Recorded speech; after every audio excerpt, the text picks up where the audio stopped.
Assalamualaikum warahmatullahi wabarakatuh. Alhamdulillahirabbil alamin. Asyhadu an la ilaha illallah, astaghfirullah, nasalukal jannata wa na'udzubika minan nar. Allahumma sholli ala Muhammad wa ala ali Muhammad. Rabbi shrahli sadri wa yassirli amri wahlul 'uqdatam min lisani yafqahu qawli. Amin. Alhamdulillah, saudara-saudara muslimin muslimat, para pemirsa Lingkar TV di mana saja berada, kita bersyukur kepada Allah Subhanahu wa Ta'ala, karena syukur itu memang diperintahkan oleh Allah,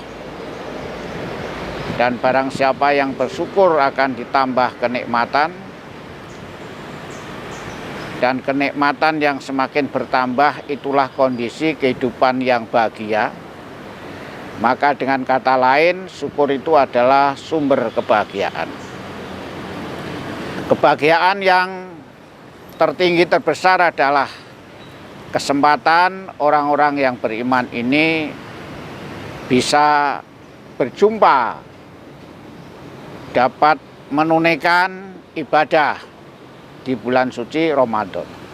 Jadi tidak sekedar berjumpa, tapi dapat menunaikan ibadah, karena sesungguhnya manusia diciptakan oleh Allah hanyalah untuk beribadah. Sebagaimana firman Allah yang sangat populer, wa ma khalaqtul jinna wal insa illa liya'budun. Tidaklah aku ciptakan jin dan manusia kecuali untuk beribadah, yaitu menggambarkan diri kepada Allah untuk mendapatkan ridhonya. Ibadah di bulan Ramadan yang diwajibkan adalah ibadah siam. Siam yang artinya menahan lapar, dahaga, menahan makan minum dan hubungan lain jenis sejak terbitnya fajar sampai terbenamnya matahari, disertai niat pada malam harinya dengan tujuan untuk meningkatkan takwa pada Allah Subhanahu wa Ta'ala. Sungguh pun demikian, Rasulullah memperingatkan dalam sabdanya, kam min shaimin laisa lahu min siyamihi ilal atosi wal ju'i. Banyak orang yang berpuasa tetapi tidak mendapatkan apa-apa, tidak mendapatkan pahala dari puasanya, melainkan hanya mendapatkan lapar dan dahaga. Sementara puasa itu adalah ibadah yang istimewa. Kalau tidak mendapatkan apa-apa dari suatu perbuatan ibadah yang istimewa itu, tentunya termasuk orang yang rugi dan akan menyesal selama-lamanya. Itulah pentingnya memperhatikan sabda Rasul tadi. Jangan sampai kita dalam menjalankan ibadah puasa hanya mendapat lapar dan dahaga saja. Pemirsa Lingkar TV yang saya hormati, bahwa puasa sebagai ibadah istimewa tentunya tidak sama dengan ibadah-ibadah yang lain. Di mana letak keistimewaannya?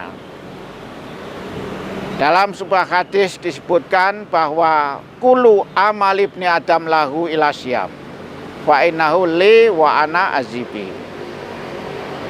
Setiap amal ibadah yang dilakukan anak cucu Adam itu menjadi milik mereka, kecuali ibadah siam. Fa'inahu, sesungguhnya ibadah siam itu adalah milik Allah, milikku, milik Allah. Wa ana azibihi, dan Allah lah yang akan berikan pahala bagi orang yang menunaikan ibadah siam. Jadi pahala siam itu diberikan oleh Allah langsung, dan siam itu menjadi milik Allah. Tidak milik kita, tidak milik anak cucu Adam sebagaimana ibadah-ibadah yang lain. Itulah sebabnya untuk melaksanakan suatu ibadah yang istimewa, tentunya tidak semua orang. Hanya orang-orang yang dipilih Allah, orang-orang beriman sajalah yang diperintahkan untuk beribadah. Mengapa demikian? Karena iman itu adalah potensi manusia untuk melakukan kebaikan-kebaikan. Bahkan Rasulullah bersabda, segala perilaku perihal orang iman adalah kebaikan. Karena orang iman ketika mendapatkan musibah, kesulitan, kena banjir, barang-barang serba mahal, kesulitan ekonomi, sedang sakit dan sebagainya, orang beriman mensikapi dengan sabar. Dan sabar adalah kebaikan, dan sabar adalah hamba-hamba yang selalu disayang oleh Allah.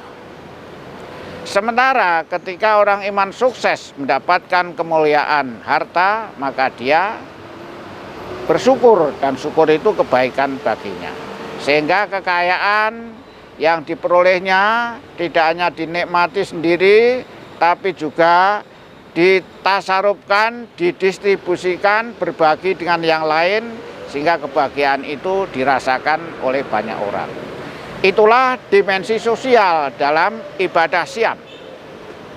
Karena dengan menjalankan ibadah siam itu, orang-orang beriman gemar bersedekah, gemar berzakat, sebagai ungkapan syukur, sebagai manifestasi syukurnya kepada Allah Subhanahu wa Ta'ala.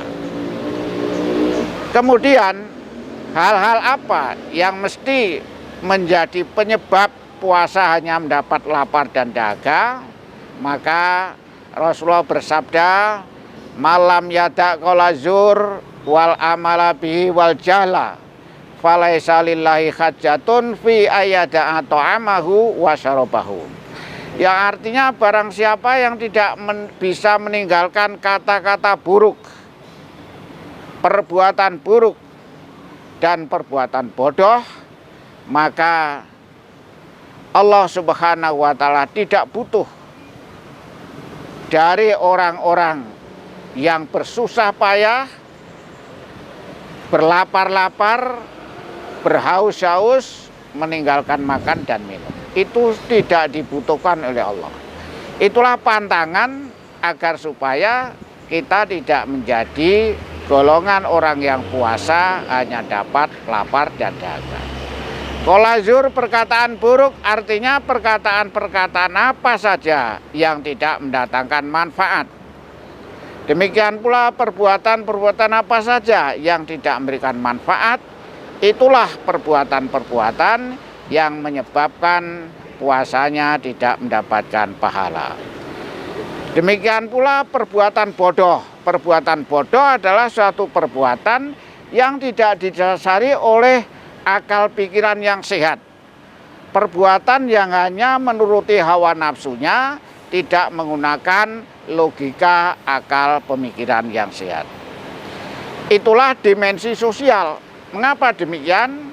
Karena perbuatan yang harus dilakukan adalah yang bermanfaat, yang dapat memberikan kebaikan bagi kehidupan bersama. Saya kira demikian, para pemirsa Lingkar TV yang saya hormati, mudah-mudahan kita tidak termasuk orang-orang yang puasa hanya dapat lapar dan dahaga. Billahi taufik wal hidayah. Assalamualaikum warahmatullahi wabarakatuh.